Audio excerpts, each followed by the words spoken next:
All right, everybody, welcome to Sunday Stories with Coach Mike Young. If you like the content, please like and subscribe, and let's get into it. All right, episode 2. We're gonna keep talking about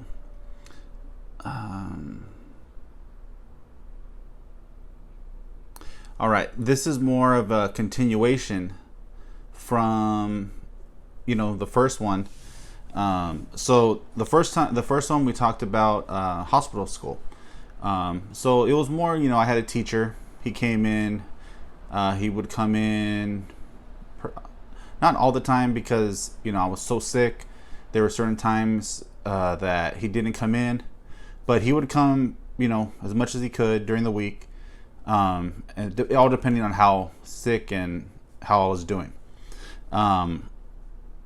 So before we go into that, one thing I was going to say is I was talking to my mom and sister, and it was funny because my sister didn't know or didn't remember that I actually had a teacher when I was in the hospital.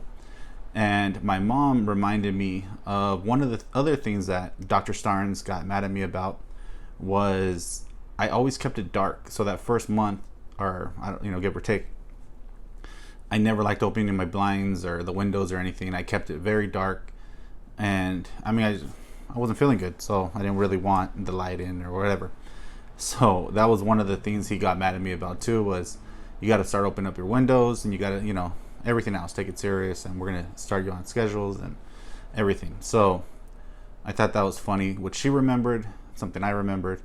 I didn't remember it until she brought it up, and then I remember, and then it brought me back to that time.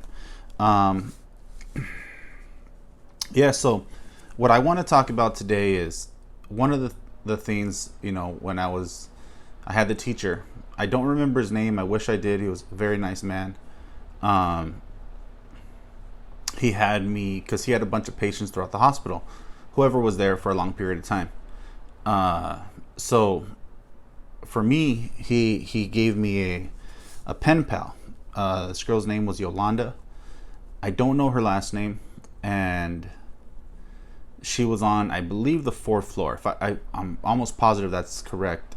The cancer ward was on the 4th floor, and she was a cancer patient at Children's Hospital LA, and her name was Yolanda, and me and her became pen pals because we had the same teacher, and it was something that we did that he wanted us to do, so we did it. And it was really cool to get another to see how somebody else was doing in there, that was dealing with something else that I wasn't dealing with, but we rode each other a few times. I think it was about like 7 times or something, because we were both in there for a long time, and I actually have 2 of the letters. So I'm gonna, you'll see the letters, and I want to read them to you. And she was I think she was like a year or 2 older than me, but she was a girl, and she would put the little stickers and stuff on the letters, and she was very very nice. I don't know, we don't have dates on them or anything, but these are the only 2 that I have left from that time. And so I'm gonna read one of the letters. I'll read both of them, but I'm gonna read this one first. And I'm gonna show you a picture of the letters, but you got to remember, I don't remember how old she was, and she was very, very sick, and there's misspellings. You can't really read some of her writing because it's, some of the side effects that I had was I would shake a lot, and everybody had very different, back then there's so many different side effects. So I think she had like a shaking side effect too, probably because of the medication. And so you could, when you see the letter that we'll post it, you kind of get an idea what I'm talking about, because it wasn't easy to do anything. Well, it's so easy to say now, like, oh yeah, I was in there for 7 months, blah blah, but it was a struggle. It was there was so much going on all the time, and this will kind of give you an idea about what I was going through, what she was going through, and that's why, like, I think I'm so glad I kept these two. I have no idea what she looks like, or what I never saw a picture of her. I never saw her. We're on two different wings of the hospital, two different floors, and we're both very, very sick. And but these are the letters that I have from our interaction that we had. So this one said, this one goes, "Hi Michael, it's me, Yolanda. Sorry I'm taking so long to write back to you. It was the Christmas season. Most people were saying I wasn't going to make it through the next 24 hours. It took me nearly another month before I came to. I was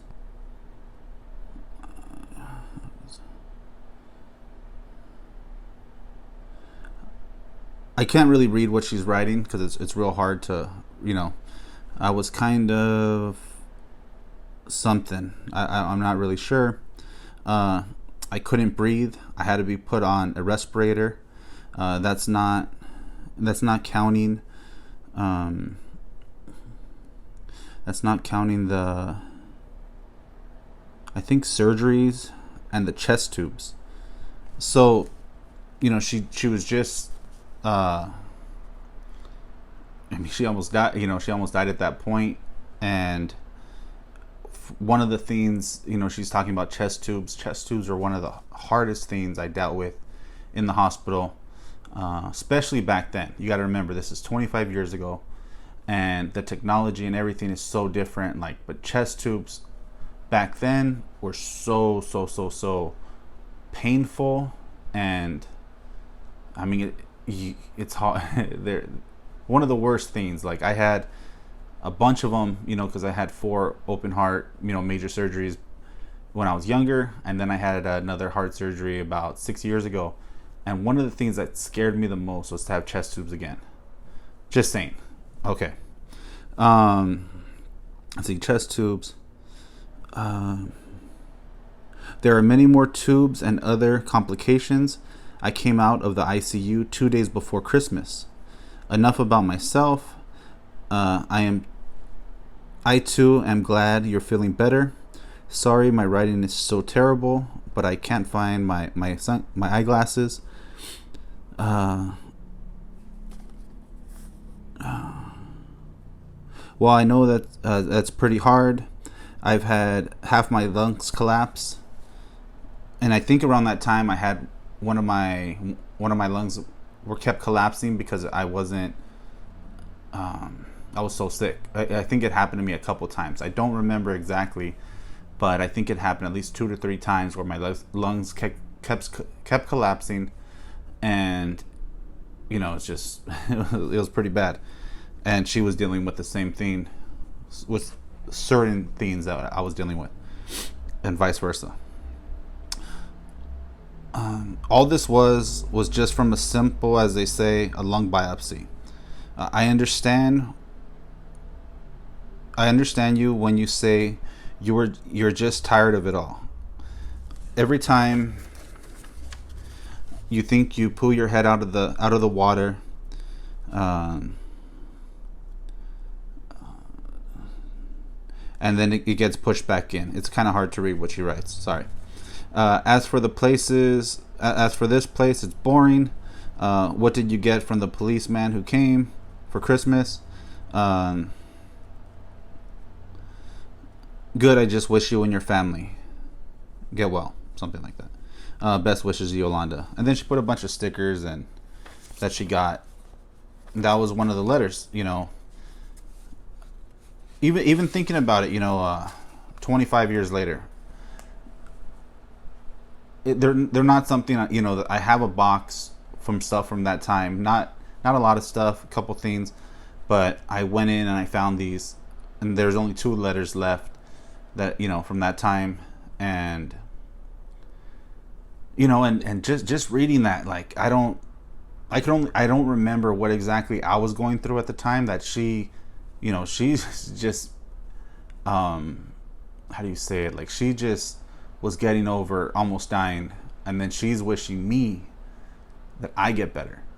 It's pretty crazy. And then this is another letter that she wrote. And again, I don't know which one came first, or there's no dates or anything on it. Best wishes, Michael. I really hope you feel better soon. And a speedy recovery. Get well soon. Your friend Yolanda. So I don't know what happened at that time. I don't remember. But one of the main reasons why I started this, the whole Sunday Stories thing, was I do a lot of Facebook lives, and I shared a story when when I was in the ICU, how other patients were dying around me, and how it brought a reality and everything to what was going on. When I shared that, a lot, I got some feedback from it, and to me it was something I went through so long ago, and it's a part of my life, and I never think about it as in what other people could get out of it, but I think what I understood somebody got out of it was that they they're grateful for what they have, even if it's, right now, like, we're in COVID, we're on some kind of lockdown, and if your family's healthy, that's a blessing. If they're not having to go through this stuff. Like, my nephew right now should be starting high school. He's the same age I was when I was going through it. I can't imagine that little guy going through anything that I went through. And it's not, I just wouldn't wish it on anybody. But, he seems like such a kid, and I'm just, it's something I wouldn't wish, because I know how hard it is.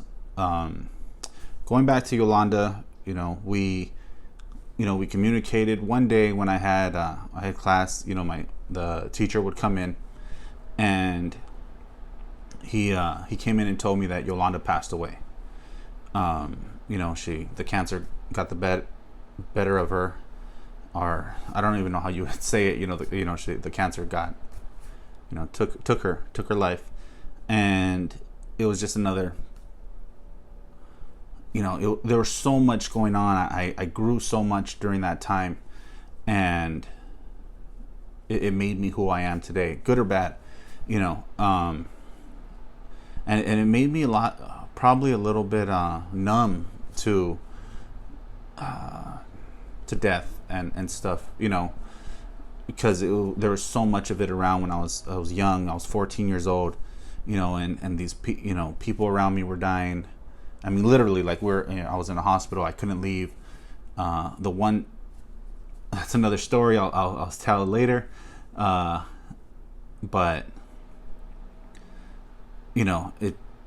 I'm telling this story about Yolanda, and it's something that, the way I look at it, I'm so grateful that I kept these letters, because it reminds me of the time. It reminds me of the, I hope my letters helped her.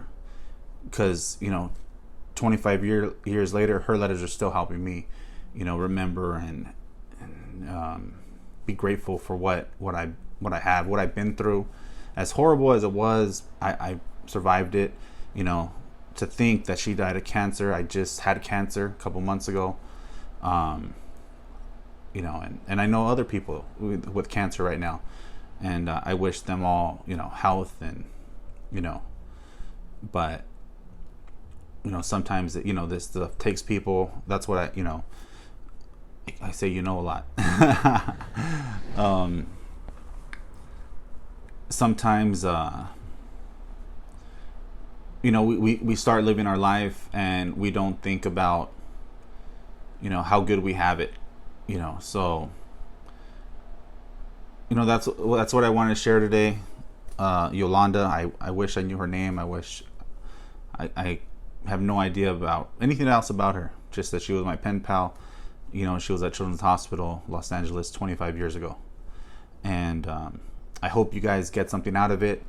To the biggest thing I would say is, if you anybody who's watching, if you miss somebody, think about somebody, give them a call, reach out to them, send them a text,